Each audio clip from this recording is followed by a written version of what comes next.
Welcome to the 1334 podcast, where passion meets purpose in the nonprofit world. I'm Blake Barlow, and today I'm joined by Bob Lynch and Ken Rice from the Anchorage here in Albany, Georgia. The Anchorage is a faith-based ministry focused on the recovery of men suffering from alcohol and drug addictions. The Anchorage's approach to treatment for alcohol and drug abuse has proven highly successful for over 70 years. Thousands of alumni lead a successful and fulfilled life today that began with a stay at the Anchorage. Before we dive into today's episode, I'd like to share an exciting opportunity with you. Here at 1334 Media, we're proud to support nonprofits and missionaries by offering our services at no cost to these remarkable organizations. This is made possible thanks to the generosity of individuals like you, who share our passion for fostering positive change and highlighting inspiring stories. We're thrilled to announce that episode sponsorships are now available, inviting you to join us in this meaningful journey. Your support not only fuels our mission, but also amplifies the voices of those making a difference in the world. And now, for today's episode. Well, thank you for joining me for the podcast. I'm glad to be here. Thank you. Yeah. So how did you start getting involved with the Anchorage? I'm originally from, I lived up in Columbus, and I had been in a missionary, and then I'd been in Christian ministry for a number of years. That had ended, and I was working for the state, and just really looking, I wanted to be back in Christian ministry, and just saw an advertisement they had for a director, and came down here and interviewed. And that was almost 11 years ago. Wow. Yeah. Did you feel called to it? Yeah. Oh, yeah. We definitely, we left. I'm originally from Atlanta, and my wife and I married, and we felt called. We left Atlanta in '85. Really? And so we were in Europe for 15 years, and then came back, and we were 13 years at a Christian boys' home. That's and cool. Then here. So, what have you seen change in that 11 years? A lot. This place has really changed a lot. I think we have been able to really see God's hand move here. I mean, just from the financial aspect of it has improved. The ability of what we do to minister to the guys has improved. Even the taking care of the physical plant here, painting the buildings, improving, renovation and things like that. It's been pretty remarkable. That's awesome. Yeah. So what's one big thing you've noticed change over the recent years? Oh, that's a good one. I would say just God's provision. We are making plans to expand into a home for women, but just God's provision. The food that we have a low budget for food because of the provisions from the community. We intake so much food that we actually donate to organizations that need food. Yeah, that's been a big thing. Our finances, we feel comfortable moving in a new direction because we feel the financial support is there. And that's all from here locally, pretty much. I think a lot of nonprofits, just from who I've spoken with in the past, a lot of people struggle with the finances because most either go one way where it's all grant, or they have a lot of donors, or they're doing like really big fundraisers like golf tournaments and stuff. Yeah. Yep. And I think it's cool that you guys, after, you've been here 11 years, after the 11 years, you're comfortable building a new facility. That's really cool. Yeah. It is amazing. It amazes us. It is a faith-building experience every day, really. We got, just as an example, I opened the mail and got a check for $5,000 from somebody in Nashville, Tennessee. Wow. I didn't speak to them. It's through communication and other people. Maybe somebody that went through this program spoke to them. Yeah. And it comes from all over. How do you think, just in 2023, how have you seen God's provision? Like that check for sure, but has there been another way that really stands out to you? A lot. Well, every year we baptized over 30 guys last year. Wow. So you can use the money as a demonstration, but it's really the power of God in a lot of ways. But we're baptizing 30. The year before that, we baptized 60. Wow. In another week, we have a baptism that will be here on Sunday night. So the spiritual emphasis, is making a difference and paying dividends in men's lives. Yeah. You know, How have you seen, how many guys do you think you've seen the last 11 years come through here? several thousand. Really? Yeah, thousands, yeah. I think the estimate was probably, this place has been in existence since 1953. Wow. So there's 20,000 people have probably been through here in that period of time. Are there any stories that stick out to you the most? Oh, yeah. And there are things that just, I got a kind of an interesting one. I got a call about 2 years ago from SunTrust Bank in Columbus. And the banker was asking me information about it, our nonprofit status and things like that. And I was really a little mystified by this thing. And the short of the story is that a man came through here in 1968. He got his life changed. He never drank. He was never involved in drugs again. It changed his life. He left, went back to Columbus. Went through and had put the Anchorage in his will. Wow. For $25,000. It was in his will all that time. He died. His wife eventually died, and then they were probating the will, and they sent us the check. I mean, that's an interesting story. Yeah. Are there any stories from any of the guys that have been baptized recently that really stand out to you? Yeah, we've got a guy here he called from West Virginia. Wow. And was interested in, that's a long way. I think, how are you possibly going to get here, because we don't pick you up, and make that work? And he literally rode the bus from West Virginia to the bus here. Wow. Got in the program, has done well, and things like that. We focus locally, but we don't keep empty beds. If somebody calls us from Savannah or Dothan or in Florida, we don't turn them down. Yeah. It's sort of on a first come, first served basis. Yeah. One of the things that I love about this place is that God's provision is so good. We don't charge very much money to get here. If you are accepted here, when you show up, you have to have a state-issued picture ID, because we do background checks, and $40 cash. That $40 cash is good for 120 days. Wow. They can stay here for that, just that $40. And actually, they get the $40 because we give them a recovery Bible, a pillow, a big book, things like that. So that $40 is spent the first day. Yeah. But we're able to do that because we have such great community support. Yeah. The churches here are good to us, individuals. It's really, to me, every day a testimony to the power of God that we exist. Yeah, absolutely. So the programs you have here, how do they specifically aid in drug and alcohol rehabilitation? Well, first of all, we are Christian-based, and that is not just for support purposes, but that's the foundation of the ministry. Yeah. I think the difference in what we do and maybe somebody else does is that psychology you're supposed to know the answer or learn the answer intellectually. We believe that spiritually, God can change you through His heart by His Holy Spirit. So, that is the foundation of what we do here.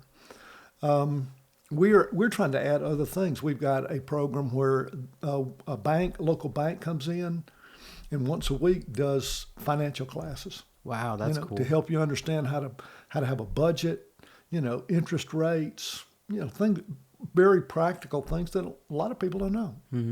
We've added that, and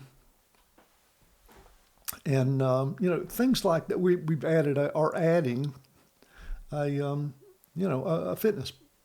Really? Yeah, they're going to start, and I think next Saturday they're going to have fitness out here. That's cool. From one of the local fitness places. Yeah. So you're being so, obviously it's all Christian based. It's based off of, the Holy Spirit transforming and moving. Right. So based off that, do you have any ways that you try and measure success, or do you just let each story be its own story? Well, yeah, it's hard to say and it's hard to predict. There are people that come through here and I'll think there's no way that guy's going to make it, and he does. And there are guys that come through and I think he's going to be a success story, and they don't. Yeah. So it's really God. And the probably the thing I look for if I want to see somebody that's going to do well is if they embrace the spiritual part of it. You know, a lot of people come through and, well, I didn't have a good experience when I was a kid, so I'm not really into this Jesus stuff. And so they try to embrace the 12-step. And the 12-step is an important part of our program. Yeah. But the 12-step won't save you.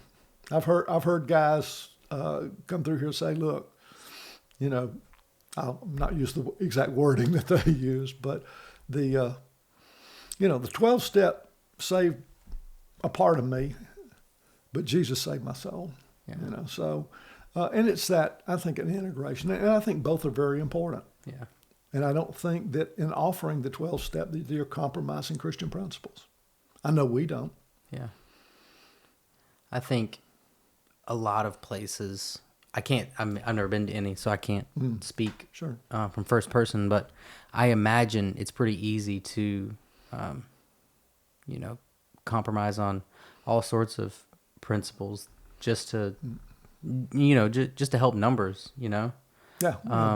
But I think that integrity you guys have is part of the reason that so many people have embraced and fallen in love with the Anchorage here locally, and obviously, over multiple states. Yeah, I think that we try to do it the best that we can do and be as honest and open and transparent with people in terms of everything. And I think they like that. Yeah.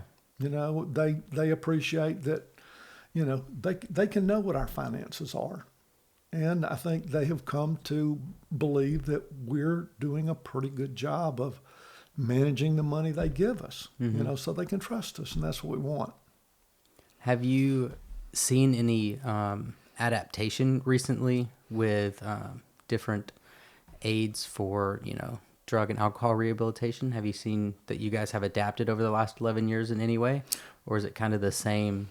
Well, I think probably we don't take any of the guys that are what we call dual diagnosis, that have a psychiatric diagnosis that they're medicated for. The exception to that would be in more recent, probably in the last 6 months to a year, we will consider taking guys that are on anxiety or depression medication. And I think that's not unreasonable for people that are, in the throes of addiction to be depressed or have a lot of anxiety. So we have adapted that. That's cool. Yeah. What led to that? Well, I think looking overall that it just absolutely just taking people and saying, no, if you're taking anything, no, we won't take you. I just felt like we're overlooking some people that we could still help. Yeah. So, yeah, that was just sort of a decision I made, and we talked with the staff, and we all felt good about it, and so we just went forward with it. That's cool. Yeah.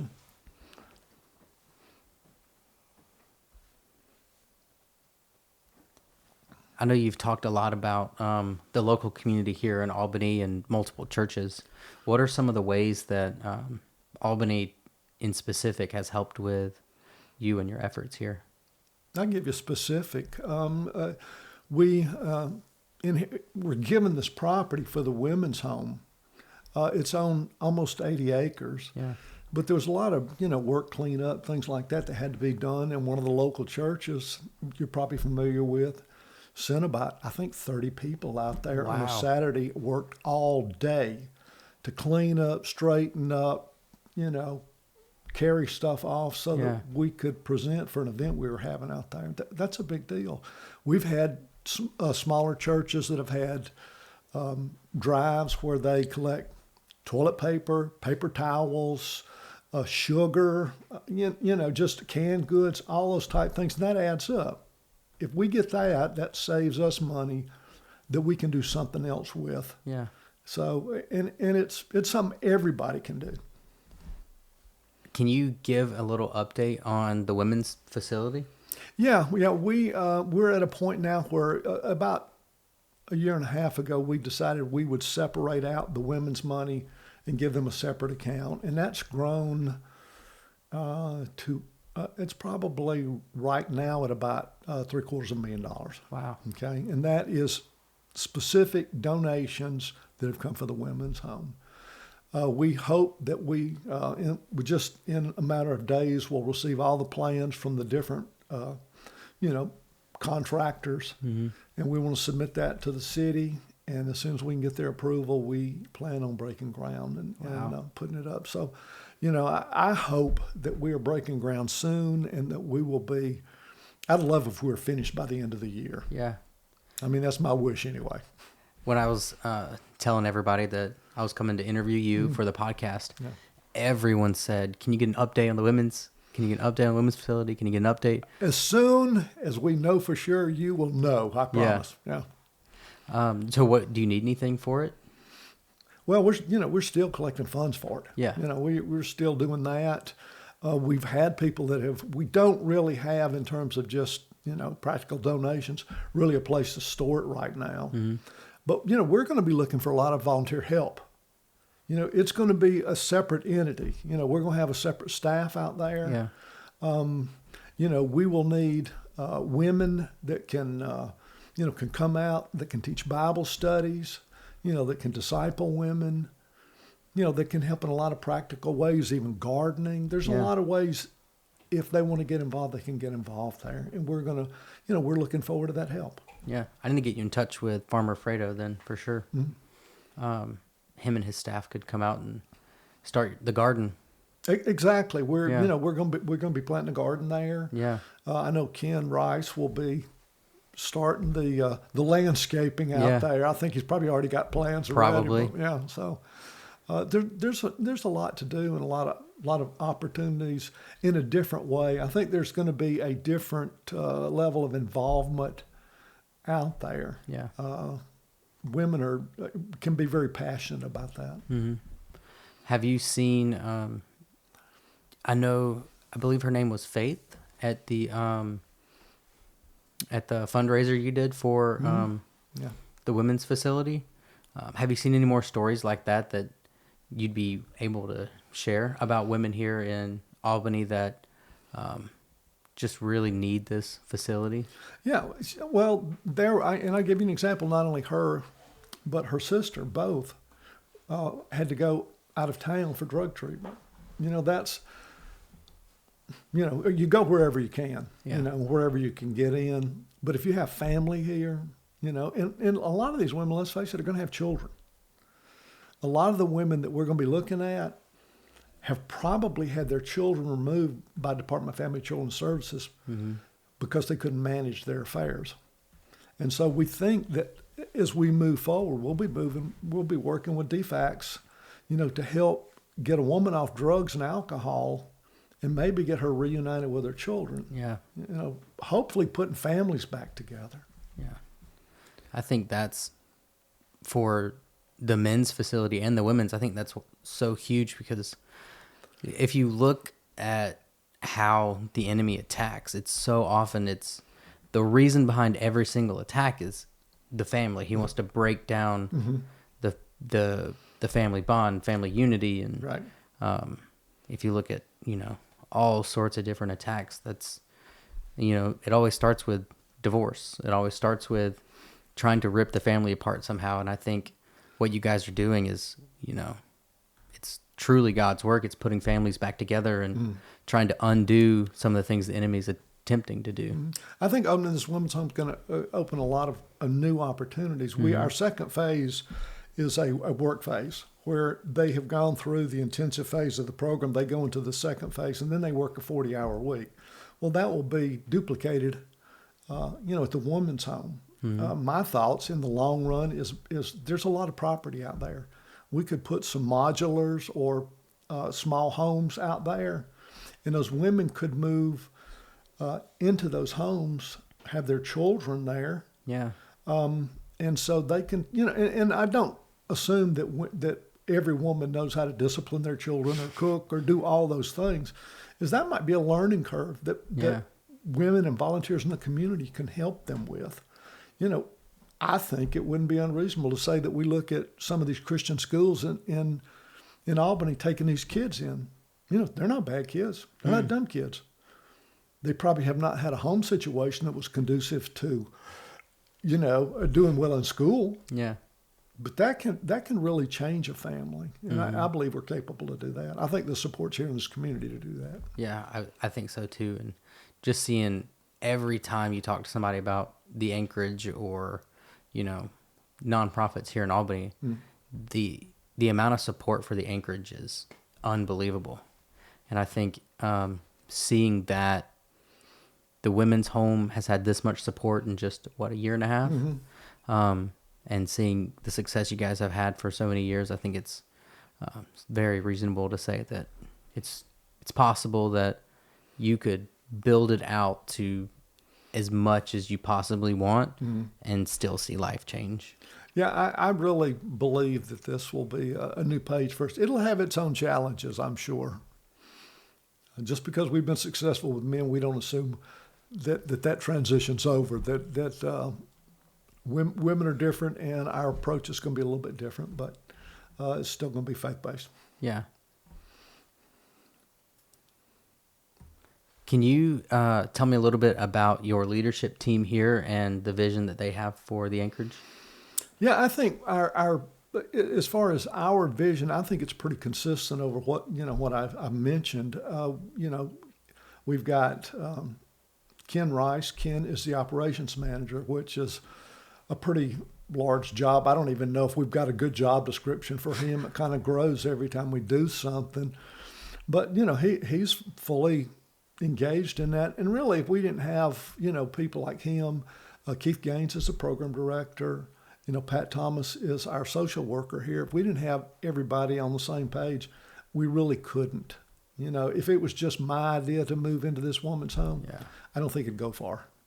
And so, the addition, somebody to manage the donations, the food donations, because we believe what we have right now being donated is adequate for both facilities. Wow. That we give away a lot of food to churches, individuals, some organizations that do after school programs for kids in the community. So right now we're taking in enough for us and them.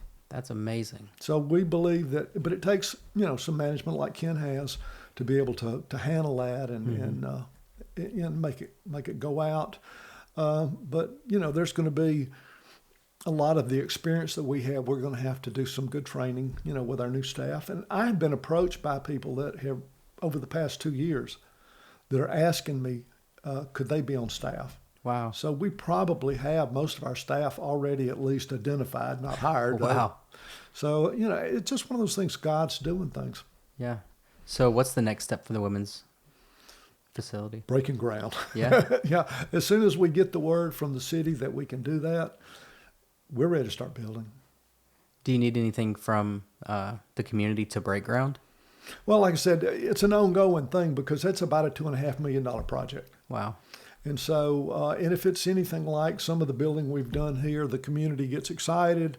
Their provision is better, so it becomes an upgrade on what our original plan was. But, to be there, to pray for us. I don't want to minimize what they do in terms of just praying for us. It's a big step. It's going to be a construction project. The sooner we are able to get through that and get this place put together, the sooner we can bring women in. That's what I'm excited about. So over the last 2 decades, have you seen any trends in our local community as far as,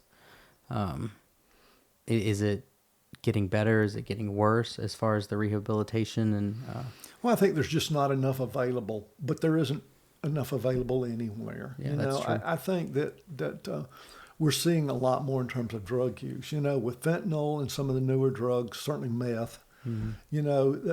Usage is so up, and then mortalities are nationally up. Yeah. And so, I think really, if you look at the combined homes will be 100 beds in a community this size. Yeah. That's pretty remarkable. Yeah, it is. So yeah, but the support is there. Yeah. You know, people have interest. People, it amazes me. You know. Do you have support from local law enforcement? Yeah, we do. You know, we don't. Let me phrase that a little better. Yeah, we do. They've been very good to us. We are very careful. We do what we need to do to protect the community and to cut down on those problems. We do a background check on everybody. The police department does it. It doesn't cost us anything. Wow. So we're assuring the community and the people that we bring in here. We don't bring in, sexual offenders or, violent criminals here. Cool. And we won't at the women's home either. Yeah. So we're doing that, but they've been very good to us. That's awesome. We hope that we're being reciprocal in that, some of the guys and certainly some of the women will come from jail. Really? So yeah, they some of them come here directly from jail. So we hope we're lightening the load on them a little bit anyway. Yeah. I'm sure that helps coming out and being able to be, in a place with people that's a little more free than. Yeah. Well, I think one of the things is judges over the last few years have recognized that a lot of the people they're in jail, they're basically drug related. They're addicts, and a lot of their crimes are theft and drug related. And so they don't think, having somebody in jail for 5 years solves the problem, because in 5 years you still got an addict that gets out. Mm-hmm. And so they're willing to offer them probation if they will go to a drug and alcohol treatment center.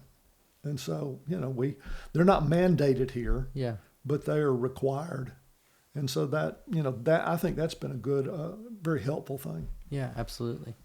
So are there any warning signs for anyone in the community to see for drug and alcohol related issues that they could look out for family members and everything? Change behavior is always a huge one. If your son or daughter, been real vivacious and all of a sudden they become very introverted and quiet, and, change of habits, things that they've done for a long period of time, and those habits all of a sudden change, it's probably either a relationship, or potentially drugs. Mm-hmm. One of the things that I have sort of grown to believe working here over this period of time is that healthy relationships will help you in every way. They will help your kids if you have healthy relationships with them to prevent drug usage. For people that are in addiction, they need to develop healthy relationships, whether it's with a church and individuals in the community, to help them get out of their problems. Do you, at the Anchorage, do you help do that in any way? I mean, I know you guys go to, different churches and stuff. That's a part of it. They have, everybody that goes into aftercare here has a sponsor. So they have at least one person that has gone through the process they're going through and can talk with them, meet with them on a weekly basis and develop a good relationship with them, give them some guidance and counsel. Then that is a part of the process. We want, when they leave here, we want them to be drug and alcohol free. Mm-hmm. We would like for them, if they've gone to the program enough, to not have gotten their driver's license. If they come here, they don't have a high school diploma or GED, they're required to take a GED. We had 5 guys last year that finished their GED here. Wow. I'm really pleased with that. Yeah. Hopefully, if they're behind on child care payments, we hope they're catching up on child care payments and doing things to start putting your life back together. Yeah. A lot of them don't have cars. It's hard to negotiate getting a job and taking care of your family if you don't even have transportation. Yeah. So there's a number of things that they can go through, processes that will help them. Going to church, after a period of time, we want them to go out and develop relationships with churches. We want them to hear the gospel not just from us, but from the greater public, from the churches. We hope that we know they're going to have a bump in the road at some point. We just hope the next time they have a bump in the road, they have a relationship with the church. Yeah. Maybe their family relationships are improved, and so that they negotiate that without falling back into drugs and alcohol. Could you give me a quick overview of, from the moment you come into the facility to leaving, of what that process is like? Yeah, the initial, they come in here some of them are actually brought, in handcuffs, from jail. Most of them not actually, but they come in here, they come in, Ken processes them, sits down, searches their things, assigns them a room. They go out, try to learn some of the basic rules and where everything is, and they start class. They start a half-day class. The half-day class is whether it's counseling, sometimes they're movies, lectures, so it's a half-day class and then a half-day of sort of work phase where they're working, whether it's on the property, in the kitchen, things like that. They have a work assignment. They do that, and that is sort of the process. They go to chapel twice a day, so they go to 13 chapels a week. Wow. Yeah, so they hear the gospel, and they hear it a lot. Yeah. And they need to. So they do that. The first 120 days is that, a lot of times once they start visitation, it's improve relationships with their families. Some of them have burned so many bridges, there's really nobody to visit them. Yeah. But I've been amazed to see how God can bring those family members back around once somebody starts really making progress. Yeah. So they do that. Once they have finished the 120 days, they can apply to go into aftercare. Aftercare is a full-time job, 40 hours a week. They have to go to, I think, 2 chapels a week, or church chapel. They have to go to 2 AA meetings a week. So they've got still a little bit of work. We still drug test them. We still, do oversight, counseling, the things that we think will help them to get through the program. They work. These are good jobs. These guys are, working hard, staying busy. Mm-hmm. When they leave here, they get to keep that job. That's cool. The job is not related to their being in the program here. So those are great. And that's another part of the community support. Mm-hmm. The community are hiring the guys that they know have had issues with drugs and alcohol, and they're willing to put them to work in their business at good salaries, and that's pretty amazing. Yeah, I think that's miraculous right there. Yeah. If a listener is, they're listening to this and they want to be more involved, what are some of the steps they can do to be more involved with you guys? The first step I would say is go to our website. Go to our website, read all the drop downs and look through and just find out what we're about. Virtually everything about this place is on that website in one way. Whether you're a potential client and you want to know what you can bring with you, what you can't bring with you, what just in general, the schedules, things like that. And that would be the first step. If somebody wants to be financially involved with us, they can donate online. They can mail it, but you can certainly donate online. Call. You can come out, visit. If you've got a thing specifically that you feel like you have to offer that you would like to do, we're willing to sit down with you and talk and try to figure out how we can work that in. Most people have something that they have to offer. Yeah. They just don't realize what they have to offer and what our needs are, how that works together. Yeah. But it's pretty amazing to see that happen. Is there anything you'd like to add? No, I think probably I'm going on my, June 1st, I'll be here 11 years. And just to me, the amazing thing, I'm not directly from here in Albany, so I'm not patting on Albany on the back because I'm here. But, I just look back, this place has been here 70 years. It's had bad days, it's had good days, it's had financially, robust days, not so robust. But it's always existed and it's always helped people. And so, and that's because of the people here. Yeah. Even, maybe we don't have as many businesses moving to us Albany as we like, but this amazing community, amazing people, amazing churches here. Yeah. And I really love that about this place. That's powerful. Yeah. And that is, I think God in His sovereignty put the Anchorage here 71 years ago, knowing that. Yeah, absolutely. Knowing that all these lives would be changed through it every single year. Yeah. Thank you very much for taking the time to. I appreciate the opportunity. Yeah.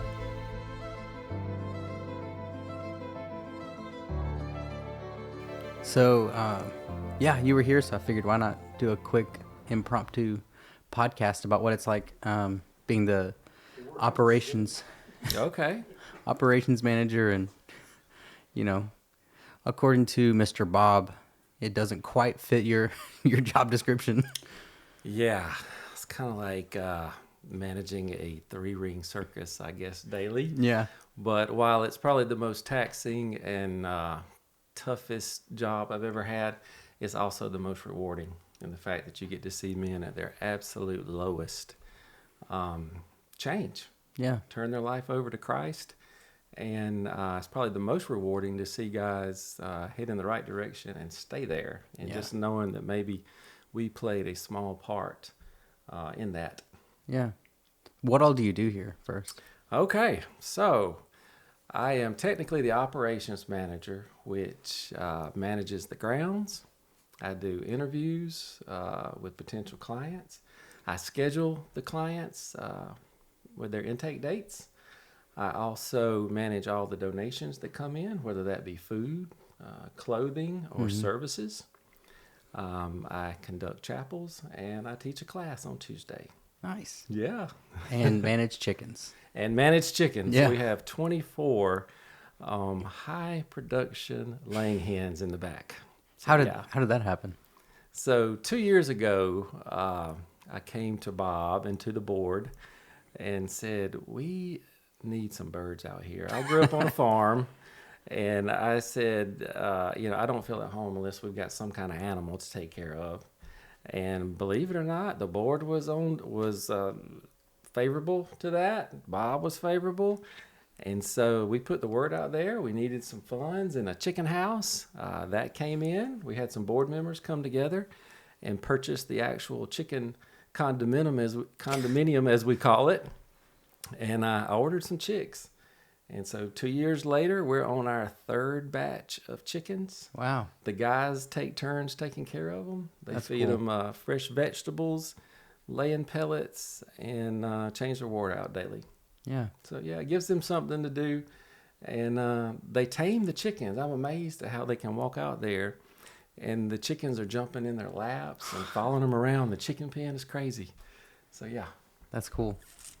So, do all those eggs stay here? They do. We eat them in the mornings, and it takes, I think, roughly, if I'm not mistaken, 4 dozen a day Wow. to feed the guys. So that's Do a you lot make of 4 eggs. dozen a day? We do not. So we supplement heavily, but Yeah. our hens try their best. So right now we're averaging, I think, 20 eggs a day out That's of good, them. though. So which is excellent for chickens. Yeah. And so we supplement them with the rest. That's cool. Bob was saying that you guys get like more than enough food donations. So can you tell me a little bit about that? Where do they come from? And- Absolutely. It's incredible to see how the community loves on us at the Anchorage. So I'll give you some examples. We have several local grocery stores that donate baked goods, vegetables, and some meat. They do that on a daily basis. We have some food distribution companies that also love on us 3, 4, 5, 6 times a year. Wow. We have individuals within the community that'll have a cookout and have way too much food left over. They'll bring it out. And hey, thank you to all those that do that. We also have churches Yeah. that'll have different functions and donate us food from those functions. We have food drives from local churches and organizations that will do that periodically to stock our shelves with canned goods. And there's a couple of local churches that donates us milk from their cafes Really? when they have overstock. So yeah, it takes a community to support us, to love on us, and to Yeah. keep this place running. And we acknowledge that and appreciate that. How on earth do you keep that managed? I'm sure you like, so coming from the food industry, I'm thinking, first in, first out and expiration dates and everything. How do you manage that? It's training. So we teach the guys how to do that. But we also give back to the community. So we partner with 10 different churches and organizations with food distribution. So when we receive too much, or we can't possibly eat what comes in that week, we will redistribute it to the homeless, to people less fortunate, to needy families, and through those organizations, it is dispersed. So we have a no waste policy here at the Anchorage. That's amazing. Even down to the bread that goes moldy, or the vegetables that come in that are already starting to turn. We have a local farmer that picks that up for his pigs. Wow. And he feeds his livestock that, and in return, he will donate back to us barbecue and things like that. So yeah, that's pretty cool. Yeah, that's cool. So we are a no waste facility, making sure that everything ends up in either a person's tummy or an animal's. Yeah. How did you get started here? So I served my way into the Anchorage 14 years ago. My wife, Letitia, and I had started a little musical group, and we were a member of a local church, and we were looking for places that we could go and spread the gospel through music. Mm-hmm. So we had been doing that in a lot of the local prisons. We had done a bunch of community events, and someone told me about the Anchorage. And I didn't know about the Anchorage at the time. I never heard of it, had no idea it was even tucked back here. But I followed up on the lead. They gave us a Sunday evening chapel spot. And after one time of coming and serving, I knew this was my calling. I was not prepared for what I saw. Mm-hmm. So naturally, when you think of a rehab or a treatment center, in my mind, I was thinking just a lot of old alcoholics, I'll be honest with you. And when we actually got here, I looked out at a little room full of late teens, 20s, and 30-year-olds. And I was just thinking, wow, so this is what it's all about. Mm-hmm. So from that one Sunday chapel turned into once about every 3 months. And then some other spots opened up, and they said, hey, would you guys do it monthly? And we was like, sure. Because not only was Letitia and myself on board with it, but my band was also. That's cool. And then it turned from monthly to, hey, would y'all do it every Sunday? And we said, all right, well, how can we say no? You know, God's calling us to do this. And so for, 9 or 10 years straight, myself, my wife, my son, and our band did the Sunday night chapel every Sunday. Wow. And it wasn't until I was on board as a staffer, and even after that for about 2 years, did we back to once a month. Mm-hmm. And when we did that, God just provided the extra chaplains to come in and fill those other 3. Yeah. But it allowed Letitia and me and Hayden, my son, to step back, recharge our batteries some, but also to practice and to come up with new material, new songs and things like that. What's it like having your son grow up with you, volunteering here and then, becoming staff here? What have you seen anything in his life change? Absolutely. So I tell everybody it is nothing more rewarding than serving with your family. I really push that, and we try to set an example. So Hayden was about, I guess he was 2 or 3 when we started out here. And we would make him sing. And I say make because as a 3-year-old, Dad, I don't want to do it. I could barely talk. But we strongly encouraged him to get up there and sing every Sunday. And I think it truly changed his life. Wow. One, he grew up with these guys, and he looks at everybody the same, just as God looks at us. So he doesn't see a drug addict. He sees more of a dysfunctional older brother. Mm-hmm. And he's grown up that way. And it's been funny to see how the guys have adopted him over the years.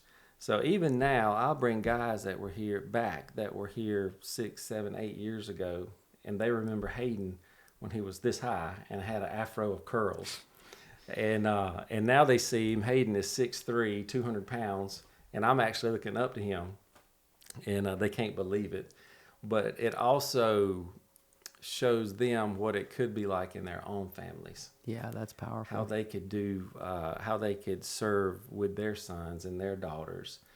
And so that aspect has been incredible. And then as far as Letitia goes, we have to have each other. We have to have the support, because this type of ministry, and most ministries, are draining. They're taxing. We're not Superman, Superwoman, but together we can handle it. And it's through the power of Jesus Christ that we do it. But it makes our bond stronger. It makes our bond with our son stronger. And ultimately our bond with Jesus the strongest. Yeah, absolutely. Is there a story that really sticks out to you when you think about the guys that you've, been close to coming through here? Oh, there's tons of them. There's one, and obviously I will not mention a name. Yeah. But he came through a local detox, and bad to the bone, heroin user, absolutely, probably the worst. He came in looking like a walking skeleton, just the normal signs of bad drug addiction, with the terrible skin, the missing teeth, no hair, all of that, just downtrodden. And he was coming to escape doing some jail time. So he played the system, and I said, well, you know what, we'll give him a shot. And he'll tell you this. He came in at first just wanting to break all the rules, didn't care, just playing the game. And it was so interesting to see how his life changed after, I guess it took about 4 weeks for him to truly get most of the junk kind of out of his system, where he could think more clearly. And even at 4 weeks, you don't think clearly, but it was better. And then I started seeing the light bulb come on. And then at the 2-month mark, he was coming in and having some biblical questions. And you could tell he was thinking about things. And about the 3-month mark, he was a crying baby. The Holy Spirit had just really got a hold of him. He was just communing with God on a daily basis. He was in his Bible. He was praying. And now this gentleman is very active in his church. He's very active in the AA community here. Mm-hmm. And I have been privileged to watch him sow into other men's lives. I've seen that with money, where he has paid for different procedures for different people that needed it. I've also seen him give back his time to sponsor guys, to help them with their AA steps, and give his talents. So he's in construction, and he has done many projects pro bono for whoever that needed it. Yeah, so that has been incredibly rewarding to see somebody that was just a complete screw up, that came in really almost against his will, let the Holy Spirit work, and radically transform his life. What's it like working in an organization that's so, Christ-centered and lets the Holy Spirit work like that? Rewarding and eye-opening. So, for us, we're human too. So we get tired. We get our feelings hurt. All these things that happen behind our back that we find later. So naturally, we've got some baggage too that we have to deal with in dealing with this. But I don't think there's any better place you can be than right dab in the middle of God's will. Yeah. And to know that. Yeah, and absolutely. Know you're in the middle of God's will. And I could see throughout my life with I come from a construction and a farming background. So I was, even years ago, I'm dealing with very strong, opinionated men, very strong personalities. And I saw God using that to strengthen me. How do you communicate with those without being combative? Yeah. How do you maybe change their way of thinking without using force? I also saw through the prison system and teaching in the prisons for so many years, it was preparing me for this job, because a lot of our guys come from jail. They're one step from going to prison themselves. Mm-hmm. And so looking back, God was preparing me in those years to deal with these guys. One, I had to experience it myself so I could understand where they were headed, and I could speak with authority and experience on what it's like.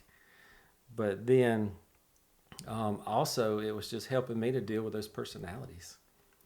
And so it's been very challenging, but very rewarding to be doing that, and now to see more of the whole picture.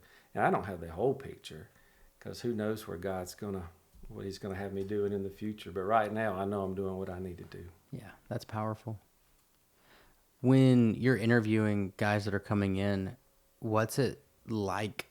You know, I imagine you're mostly listening to the Holy Spirit. Yeah, you're listening to them and their story too, but I'm sure a lot of it has to do with being Spirit led. What's that like, being able to? It is. So you are obviously praying for discernment, Yeah. because you are juggling someone's life. Mm-hmm. You know, this is an incredible opportunity. But when we're interviewing people, we have to think about the whole picture. We can't just think about that one person, because we get this a lot. Well, why don't you just bring everybody in here? But that one bad apple could affect everyone. Yeah. And so we have to try to keep our environment safe, for one, two, conducive to them learning and the Holy Spirit working. Yeah, absolutely. So if you fill up, 20 spots with these guys that are nothing but complete turmoil, then it's very difficult to maintain that. So to answer your question, we are going to pray for discernment. We're also going to try to get down to the truth in their matter, because everybody is trying to tell you what you want to hear.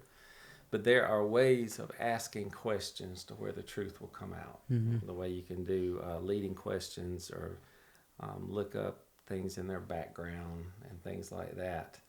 And so there's some things that we can do for that as well. And then you have to read, I guess, their phone language or phone etiquette. You can tell when someone's passionate. You can tell when someone is kind of just sad or downtrodden, or they don't know which way to turn to. You can tell when they're hopeful, and a lot of that's with their lingo, their speech, how they answer your questions. So you have to take all that into consideration. Yeah. It's complicated. Very complicated. Yeah. And then try to make the best decision through the Holy Spirit. Yeah, absolutely. As the head of operations, is there anything that you could use from the community? Anything, if somebody's listening to the podcast and they want to be more involved, is there anything you would need? Absolutely. So some recurring needs that we have here is paper products. You're always going to need toilet paper, paper towels with 40 plus men in a facility.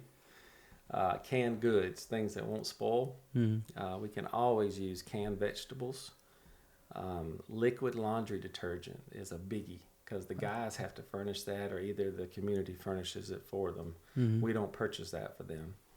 So liquid laundry detergent is always a big one. And then we have things like pillows, bedding for twin beds, and blankets that the guys need, because most of our guys come here with a trash bag with maybe a couple of pairs of underwear and some socks, and that's it. Yeah.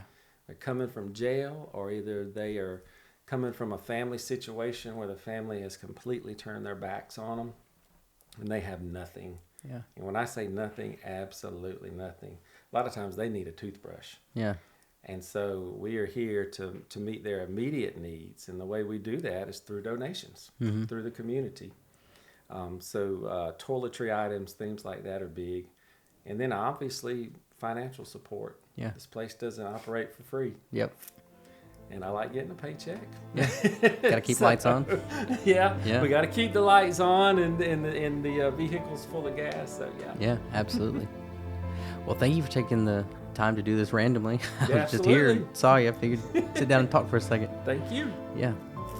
All right. I've got 2 out of that. How long is the recording right there will tell you how long it was?